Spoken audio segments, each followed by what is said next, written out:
त्रिलोक त्यागी जी, क्या Samajwadi party RLD का जो ये गठबंधन है वो पूरी तरह से बीजेपी से जो एक नाराजगी थी तीनों कृषि कानूनों की वापसी के बाद भी उसको आप लोग जिंदा रख पाएंगे और किसानों को अपनी तरफ ला पाएंगे? त्यागी जी, देखिए, किसान तो इस गठबंधन के साथ है। किसान इस गठबंधन के साथ है और अखिलेश यादव और जयंत चौधरी का जो गठबंधन है ये 2022 में भारतीय जनता पार्टी को उत्तर प्रदेश से साफ कर देगा। अभी भारतीय जनता पार्टी ने जो 5 साल पहले कैराना का मुद्दा उठाया था कि पलायन हो गया, योगी जी कैराना आए थे, तो योगी जी को 5 साल बाद कैराना याद आया, पलायन याद आया? 5 साल में याद नहीं आया कि लोग विस्थापित हुए थे। इनको चुनाव के वक्त पे श्री राम याद आते हैं, चुनाव के वक्त पे इनको कैराना याद आता है। पलायन तो योगी जी का होना है लखनऊ से गोरखपुर। और मैं आपसे कहना चाह रहा हूं, आप किसानों के सवाल उठा रही हो और सही बात है कि आपने एक अच्छी बहस की शुरुआत की है। मैं अंजना जी आपको इसके लिए बधाई देता हूं। आपने जो सवाल उठाए हैं, अभी मोदी जी ने वादा किया था कि हम किसान की आय दुगनी कर देंगे 22 में, आज 22 आ गया। आपने गन्ने का दाम नहीं दिया, आपने बिजली का दाम 100 रुपए से 180 रुपए हॉर्स पावर कर दिया, आपने खाद के कट्टे से 5 किलो खाद निकाल लिया। आजादी के बाद पहली सरकार है जिसने 5 किलो खाद की चोरी की है। कहीं आज तक नहीं हुआ कि 45 किलो खाद का कट्टा कर दिया।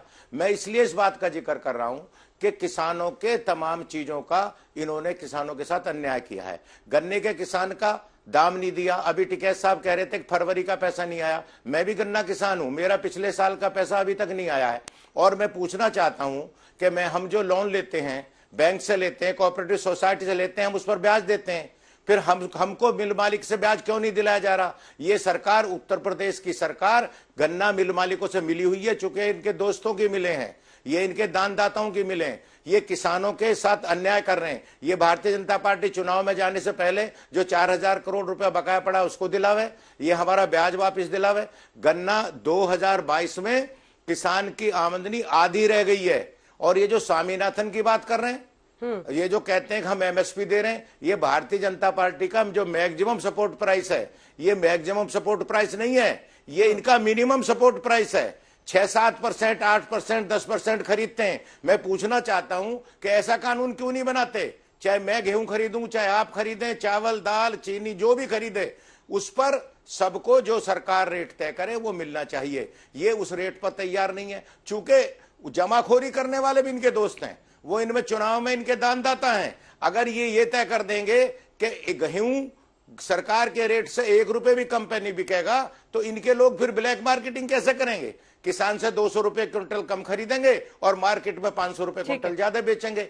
तो सुधांशु जी को ये बताना होगा कि जो इनके दानदाता हैं, चाहे चीनी मिल के मालिक हो, चाहे गन्ना, तो ये तमाम लोग इनको बेनिफिट पहुंचाते हैं। रंजना जी, मैं साफ तौर से आपसे कहना चाहता हूं कि पश्चिमी उत्तर प्रदेश में नहीं, पूरे उत्तर प्रदेश में ये जो 3 बिल हैं, इनके खिलाफ जो किसान सड़कों पे खड़ा हुआ था, मैं आपसे साफ तौर से कह रहा हूं कि भाजपा का सुपड़ा साफ होना है। भारतीय जनता पार्टी की उत्तर प्रदेश से विदाई तय है। और जो इन्होंने ये कहा, ये जो लगातार कहते हैं कि हम किसान को फायदा पहुंचा रहे हैं, किसान को फायदा चौधरी चरण सिंह जी ने पहुंचाया था। उन्होंने सन 77-78 में यूरिया का रेट 122 रुपए से घटा के 175 रुपए किया था। इन्होंने कहा कि बिजली का रेट हम हरियाणा के बराबर करेंगे, 100 रुपए से कम है हरियाणा में, और इन्होंने चुनाव के बाद आते ही 180 रुपए कर दिया। इन्होंने लगातार उत्तर प्रदेश के किसान को लूटने का काम किया और उत्तर प्रदेश के किसान को बर्बाद करने का काम किया।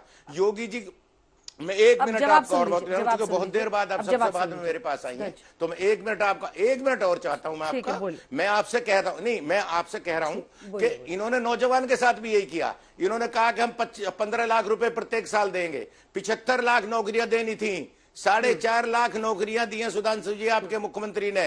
आपने कितना नौजवानों के साथ हक तलफी की है? ये उत्तर प्रदेश का नौजवान, उत्तर प्रदेश का किसान, उत्तर प्रदेश की माइनॉरिटी इस सरकार को उखाड़ के फेंकने के लिए तैयार है। और 2022 में योगी जी का पलायन गोरखपुर होना है और भाजपा का भी पलायन हो जाना, ये तय है। सुधांशु जी जवाब। हाँ, देखिए, आपके सारे दर्शकों ने देखा होगा कि जो कुछ यहाँ राकेश टिकैत बोल के गए या नरेश टिकैत की आपने बाइट दिखाई, अतुल सक्सेना जी और त्रिलोक त्यागी जी उसको झुठला दिए। अब बताइए वो अपने बारे में सच बोल रहे हैं या ये उनके बारे में सच बोल रहे हैं?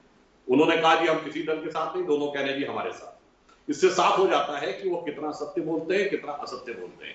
जहां तक गन्ना किसान की बात है तो मैं याद दिलाना चाहता हूं, पूरे सपा बसपा के शासनकाल में मिलाकर 92,000 करोड़ रुपए का पेमेंट हुआ, हमारी सरकार में 1,53,000 करोड़ रुपए का पेमेंट हुआ। जहां तक धान की खरीद की बात है तो धान की खरीद 2017 तक 253 लाख टन थी, इस समय वो बढ़कर 567 लाख टन हुई है, जो हमने बढ़ाया है। और त्रिलोक त्यागी जी ने एक और बड़ी अच्छी बात कही, याद दिला दिया चौधरी साहब की। बस अंजना जी मैं एक बात याद दिला देना चाहता हूं, समाजवादी पार्टी है, मुलायम सिंह जी 1989 में चीफ मिनिस्टर बने और चौधरी साहब 1969 में बने थे। चौधरी चरण सिंह साहब हम लोगों के जन्म से पहले के जमाने में, और इतने लंबे समय तक प्रदेश की राजनीति को डोमिनेट करने वाली पार्टियां, और सुरेंद्र सिंह राजपूत जी की पार्टी तो पूरे जलवायु जलाल के साथ सबसे लंबे समय तक थी, वो आकर जब यहां ज्ञान देना शुरू करते हैं कि ये नहीं हुआ, वो नहीं हुआ, अब हम ये कर देंगे, 2-2, 3-3 पीढ़ी शासन करने के बाद, तो मुझे वही वाली कहावत याद आती है, पर उपदेश कुशल बहुत तेरे, जे आचरण ही से नर न करे।